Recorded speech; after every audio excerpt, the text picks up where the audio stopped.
is Reginald Barnes, and my character is Kyle. He is the, I guess he's the driving force. He's the reason this play exists. Kyle is tortured by these dreams of dark water, and he has things going on in his brain that he needs to sort of solve, right? And he meets a young lady who's able to help him with that, who's able to help him tap into his brain and sort of put all these different energies together. So I would say yes. He's a very inquisitive person. I think Kyle is pretty confident. He's confident, but he doesn't know it all. He loves love. He loves love and the idea of someone, especially Maya in this particular instance, really being drawn to him. He thinks that it's because he is who he is. And then he finds out that it's because of what she wants to get out of him. So, but I do see there are some similarities between Reggie and Kyle.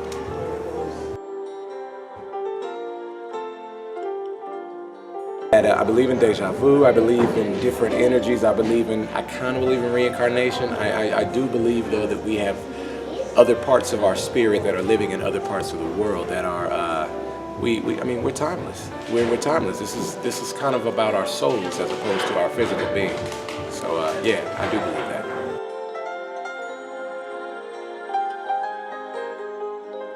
I'm the character of Maya Williams in Carl Clay's Timeless, Mystery of the Dark Water, and you're in my apartment, or what's left of it, as we break down the set this last day. Maya Williams, she's a bit complex. In a lot of ways, she's an everyday chick. Has a job, and she has her loves and lives and friends, but she is a therapist that does a very special kind of therapy using what we call past life regression. So her job is essentially to try to help people discover their past lives. And in that process, she realizes that something very terrible happened to her in her own past life. And she is starting to cross paths with people who are from her past life. And she's a little tortured because of it. We both have a belief in that kind of spiritual world. She's very independent. She's very, I guess she seems to be a loner in some ways, and I think I definitely have some of that about me. And at one point, I actually, one of my majors in undergrad was sociology with a heavy social work influence, and so at one point I was thinking about getting my MSW and becoming a therapist. So I can relate to wanting to help people and counsel people in that way. I've had mixed feelings on that. There are times where I feel like definitely you leave this earth, your spirit goes on to another place. Whether or not you come back into other people, I'm not so sure of. I think some people do. There's a part of me that feels like you keep coming back until you get it right. And that's kind of in line with certain Eastern philosophy. So, and then as a Christian, there's also the idea that we move on to heaven and we don't come back into other people necessarily. So I'm still not so sure about that yet.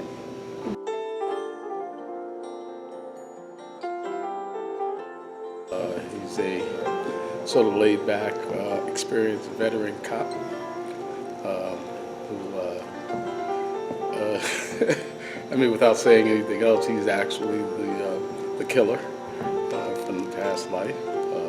Maya's husband in the past life that killed her and comes back in this life and kills her as well. So that's the character I play, the killer, not the thriller.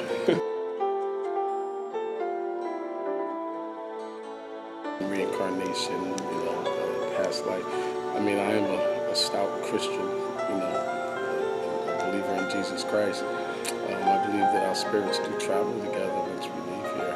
I believe in life everlasting. But I think the underlying tone of this play isn't a religious connotation. I think it's more about someone's thought into what happens in our past life. What happens? Is there a past life? Is there another life and you come back as something else? A lot of people believe that there are. So I think this play, the undertone, is really just exploring that. Regardless of what you believe, it's an exploration into someone else's thought process.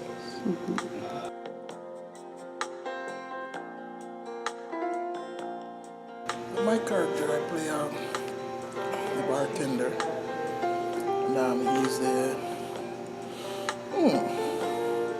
he's the guy who thinks that he can get all the ladies whenever, and he just thinks highly of himself. He does appreciate his job because his job brings in the ladies.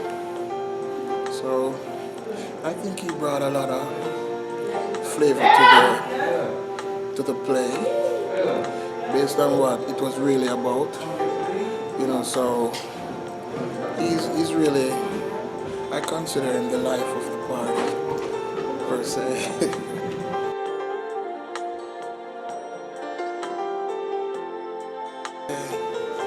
the present me. But there's a little bit of me in there somewhere. Back in the days when I was younger, but I don't go there no more. I don't go there no more.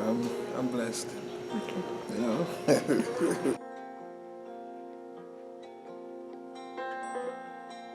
Before this play, I never really give much thought to stuff like that. You'd hear people talk about reincarnation, and it's only based on certain religions who actually believe that. I grew up in a Christian home, so that wasn't part of the discussion. But as I grew older, you start to think on certain things, and you're wondering, like, you see things happen and you're like, I wonder if I was here before, or what it's going to be like after, So I never really gave much thought to it, but this play is based loosely on one person's own experience. So who am I to say he didn't experience it? I'm like, no, it's worth thinking about, I think. It at least give a little thought to it, because we've seen things happen these days where you can come to one conclusion that anything is possible. So I do believe that it's possible that people are actually timeless. Who knows? Who knows? Hi, my name is Carl Clay, and I'm the founder and executive producer of Black Spectrum Theater, and I also happen to be the writer of the play Timeless. Why did I write this play? This is a question that has come up a number of times. I wrote this play because of a past life experience that I had back in April 1994. One sunny afternoon in April, I finished a video project in a studio and walked across town to a renowned past life regressionist who said that she would take me through this process. I guess the other question is why? Well, I was curious. I was curious because I had spent a lot of time watching World War II documentaries and looking at that period during World War II, and actually getting anxiety attacks at looking at photographs from that period. So I wondered, could I have been there? That was a curious question I had. When I started doing some reading, I realized that there were people who were literally experiencing this thing called past life regression, or at least the past life experience, and were recalling things. And I wondered, where did I fit into that? So that sunny afternoon in April 1994, I decided to find out. How was it? It was an incredible experience. I started the evening at about 6 o'clock. I really didn't know this person that well, but I rested upon the fact that they were a world-renowned past life regressionist and my own curiosity. So those things superseded everything else. It started at 6 o'clock. I sat in a very comfortable chair and I got regressed, and I wasn't forced to do this, but these experiences came readily to me, and I can tell you they were very real. There was laughter, there were tears, there was anguish, there was excitement, there was fear, and all kinds of things that occurred during that session. And when I finished at 10 o'clock that evening, 4 hours later, I realized that I had really had an experience, and it was one that has stayed with me for many, many years. I can tell you that as far as I'm concerned, it's a very real thing. And although there are some people who feel as though it's not real, I can tell you that the kind of memory that I accessed was completely different than the kind of memory you have about last week or when you were a child or last month or something like that. So it was quite an experience, and that's part of the reason I wrote the play. This work sat with me for a number of years, and I really didn't know what to do with it, but I started writing about it, and then I put it down for a number of years, and then later on I realized that I was far enough away from it that I wanted to add some type of entertainment value to it. I didn't want to create something that was just going to be didactic or talky or preachy. So that's where the theater in me came out and started to try to craft a story around something that was actually very personal.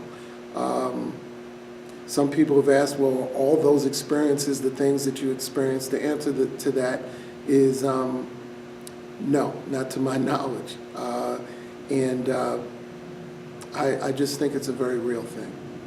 Has this experience changed me? Of course it has. Going through this session, I think changed me forever. I think I look at life completely different. I look at death completely different. And I think it released a lot of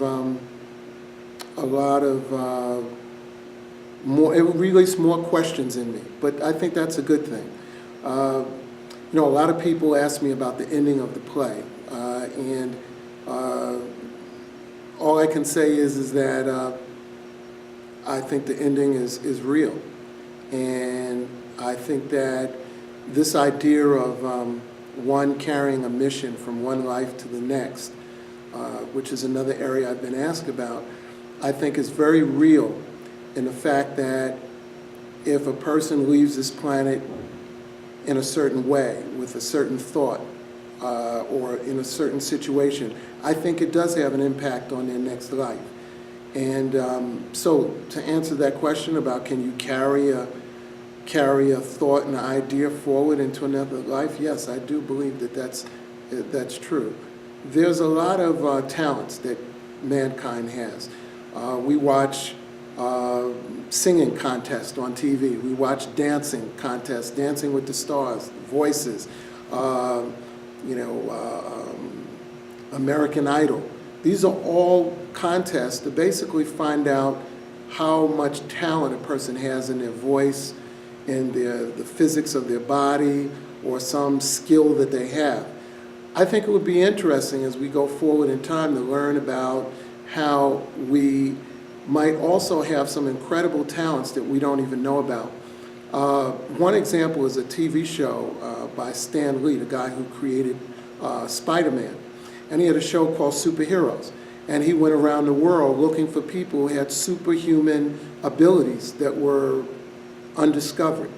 And so there were all kinds of talents that people have. I remember seeing a story about a guy who, through a genetic mutation, ended up with more strength in his arm than the average human being. He was able to actually arm wrestle machines and break machines, and it was some abnormality that he had in his arm that basically gave him some special powers.